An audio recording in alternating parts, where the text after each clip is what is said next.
So how can you change the default browser on the iPad? Let's talk about it. But before we get started, make sure you are subscribed to the Foxtecc channel, and therefore you will not miss anything important. So on your iPad, go to your settings app, where in the left section at the bottom entirely you can find apps.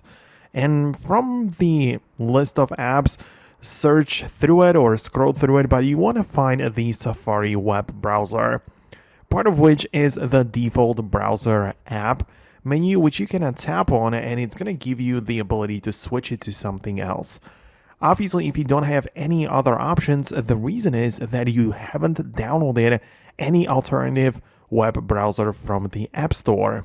So of course, the next step would be to locate the App Store, look up some sort of third-party web browser. A lot of people use Google Chrome. There is the Microsoft Edge. Firefox is a popular one. The Orion is kind of a new one, but a lot of people seem to be using that as well.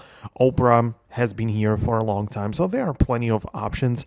And once you do install it on your iPad, you can return back to the default browser app section in the Safari settings, and you'll be able to change it to something else. And this is, at the end of the day, the whole point of how it works. Let me know in the comments below if you managed to successfully do this. Stay tuned for more tutorials. Hit the thumbs up if it worked, and I'll talk to you later.